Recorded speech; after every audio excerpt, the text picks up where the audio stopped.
Depois de muito tempo, já no mês 9, em setembro, o Fluminense encerra as contratações para 2019. Chegaram o lateral esquerdo Ourinho e o zagueiro Lucas Claro. Quer saber mais sobre essas contratações e saber tudo que cerca esse ritmo de contratações do Fluminense? Acompanhe esse giro de notícias de hoje.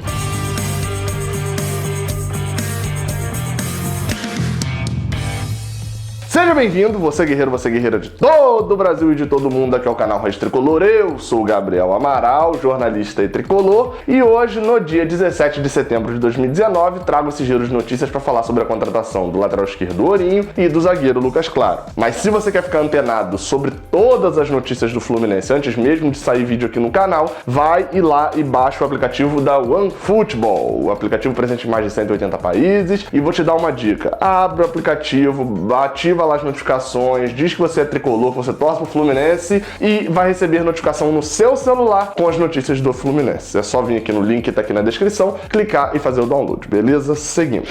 Como eu falei no início, o Fluminense acertou a contratação de 2 jogadores das posições que eram mais carentes no elenco, né? A gente tinha 3 zagueiros atualmente, só Digão, Frazan e Nino sendo jogadores do Fluminense podendo atuar ainda nesse ano, e na lateral esquerda tinha praticamente ninguém, né?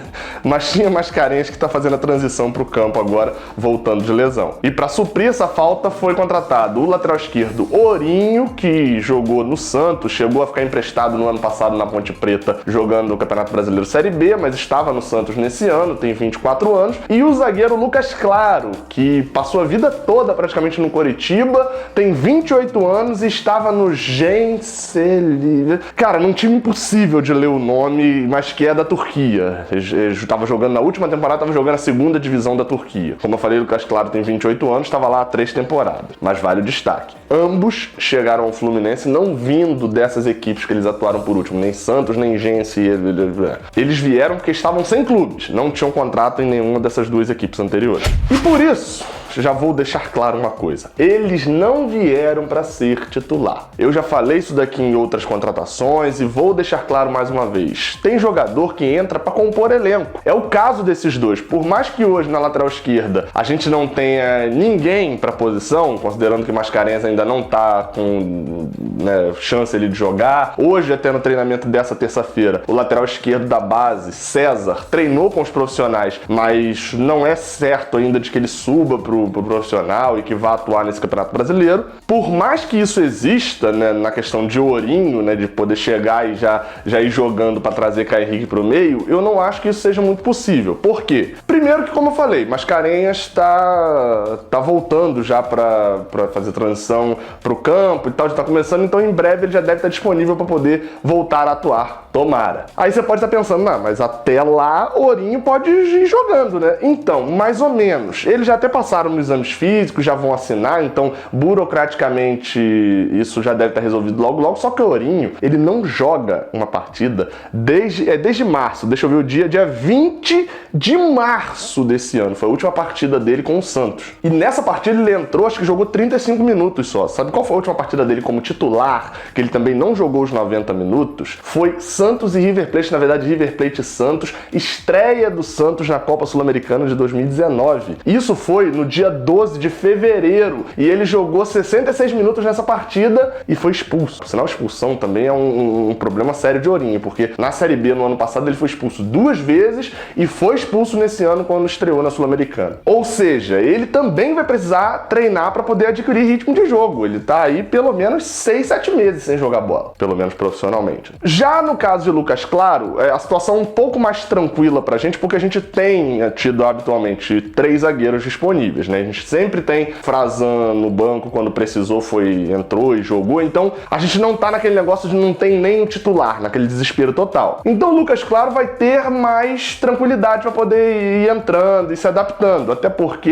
ele também não joga faz um tempo. A última partida dele foi em maio, só para você lembrar o que aconteceu em maio. Em maio a gente estava metendo 4-1 no Cruzeiro, 4-1 em Atlético Nacional, foi a lesão de Matheus Ferraz, olha quanto tempo faz maio. Mas no caso dele, a temporada lá acabou. Então ele vinha em final de temporada e era titular, vinha jogando. Ou seja, mesmo que a temporada dele tenha acabado em maio, ele já jogou muito mais partidas do que até mesmo Frazan dentro da temporada atual. Mas, apesar de eu falar que eles não serão titulares, com certeza eles terão chances no clube, né? Assim, por exemplo, eu falei de Lucas Claro, que já tem 3 zagueiros ali, né? Na teoria ele chega para ser o quarto e formar a zaga reserva. Essa é a teoria. Mas na próxima rodada, por exemplo, o Nino está suspenso, não joga contra o Goiás. Ou seja, ele já disputaria com o Frazan a posição para ser titular nesse próximo jogo. Óbvio que ainda talvez não role, porque, né, tem toda a transferência de documento, ele ser registrado no BID, etc. Mas seria uma oportunidade. Então eles terão muito mais oportunidades do que outros jogadores que foram contratados nesse ano e que praticamente não jogaram. Tem umas contratações que estão lá largadas. Por exemplo,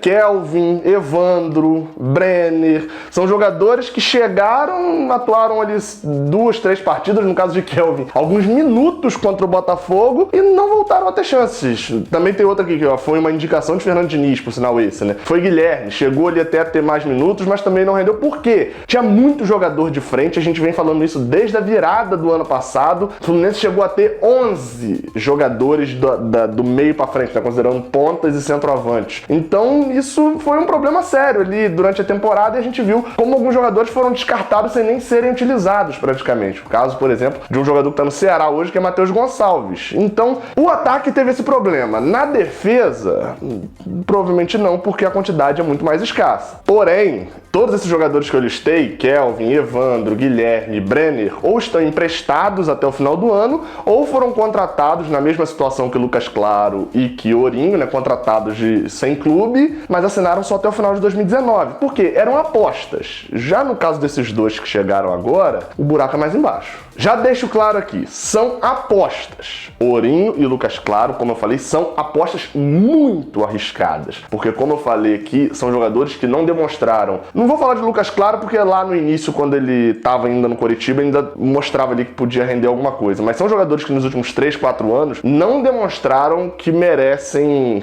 jogar uma Série A do Brasileirão. Ou seja, podem ser, a gente falou muito de Caio Henrique, de Matheus Ferraz, Alan nas primeiras partidas também. O que aconteceu com o Alan quando ele entrou em campo, jogou as primeiras partidas, jogou mal e depois se tornou hoje talvez o melhor jogador do Fluminense na temporada. Então, assim, vamos ter calma. São jogadores que não vieram para ser titulares, mas vamos ter calma quando eles entrarem. Só que, aparentemente, a calma de quem contratou vai ser muito maior, porque botou o final do contrato até o fim do ano de 2020. E sabe qual é o absurdo disso? É que a gente tá em tempos aqui, eu até coloquei, em momentos onde a gente não sabe o que será de nós financeiramente no ano que vem, ter 2 jogadores que são apostas, e muito apostas, porque eu vou deixar claro aqui, a matéria do Globoesporte.com fala lá que, basicamente, Lucas Claro foi a 7ª opção da diretoria na contratação de um zagueiro, porque eles falam lá que chegaram a sondar Rodolfo do Flamengo, Rodolfo do Paraná, Ramon do Vitória, Bruno Fux do Inter, Anderson Martins do São Paulo e Fabiano do Palmeiras. Sondaram todos esses antes de sondar Lucas Claro e conseguir a contratação, ou seja, a 7ª opção conseguiu um contrato até o final de 2020. Isso me parece uma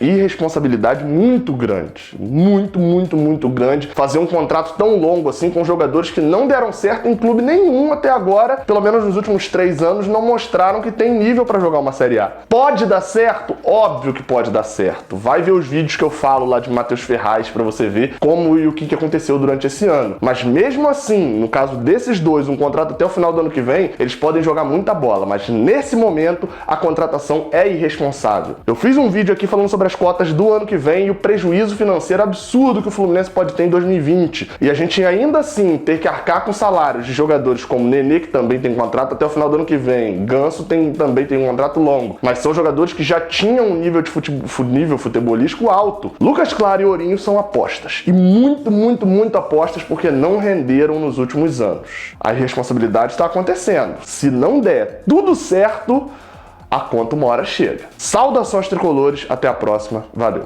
Caraca, você por aqui, você chegou até o final desse vídeo, então você gosta bastante aqui do canal, né? Então se gosta bastante, aproveita para acompanhar. Aqui em cima o vídeo mais recente que eu enviei e aqui embaixo um vídeo que o YouTube separou especialmente para você. Não se esquece que é para apertar aqui para se inscrever e claro, muito obrigado pela moral que vocês têm me dado.